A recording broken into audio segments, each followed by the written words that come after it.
Saudara sekalian, berjumpa lagi kita pada Banking Credit Training Program. Pada hari ini kita akan membahas topik atau modul tentang International Trade Finance. Dan tentunya kita juga akan membahas seluruh produk-produk bank yang berhubungan dengan International Trade Finance.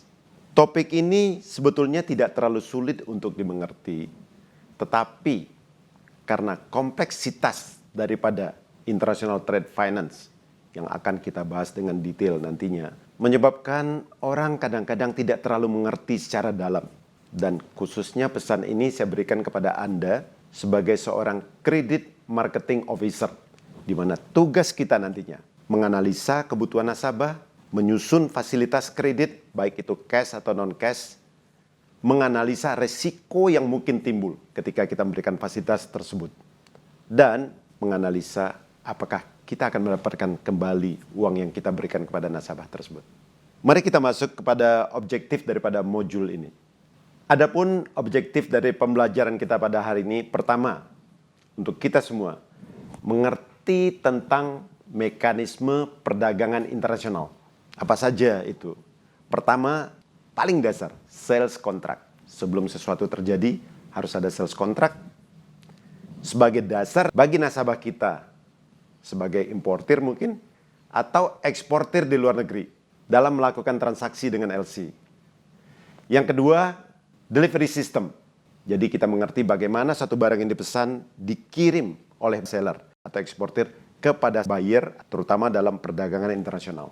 Dan yang ketiga, untuk kita mengerti tentang trade settlement atau payment mechanism. Barang dikirim tentunya harus dibayar. Pertanyaannya sekarang, kita sebagai account officer atau credit marketing officer, kenapa kita harus tahu secara detail tiga hal tadi? Dan tentunya dalam hal ini sehubungan dengan fasilitas yang akan diberikan bank kita kepada nasabah.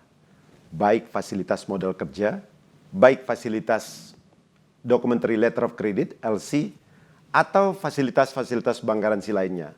Antara lain yang kita lakukan, pertama, menghitung dan menyusun fasilitas LC dan pembiayaan modal kerja sesuai dengan kebutuhan nasabah tadi.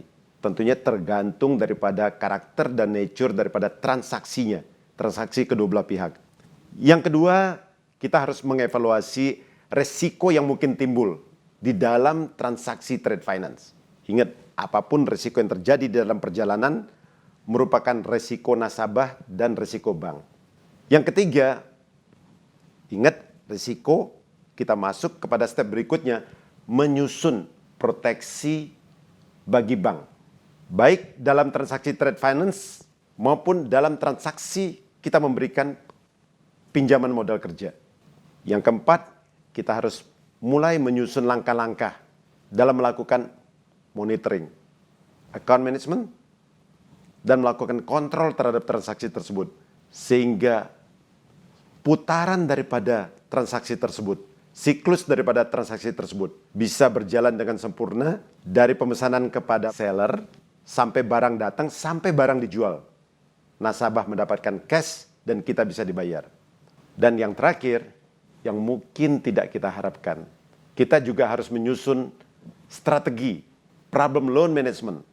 Dalam arti, jika nasabah gagal, pertama gagal menebus barang misalnya, yang diimport atau yang dibeli, apa yang harus kita lakukan? Tentunya nasabah akan gagal membayar bank kita. Kita harus menebus barang, dan bahayanya, mungkin barangnya bukan berada di tempat kita atau di kota kita. Barangnya masih ada di pelabuhan nun jauh di sana di luar negeri, atau di atas truk yang berada di negara lain. Padahal barang itu adalah milik bank karena nasabah tidak mampu melanjutkan transaksinya. Apa yang harus kita lakukan? Kita harus mengerti proses daripada perjalanan barang ekspor import tersebut. Apapun yang terjadi di tengah perjalanan, kita siap untuk mengantisipasi, meminimais, mengurangi resiko, dan mencoba untuk merecover uang yang kita pinjamkan kepada nasabah tersebut.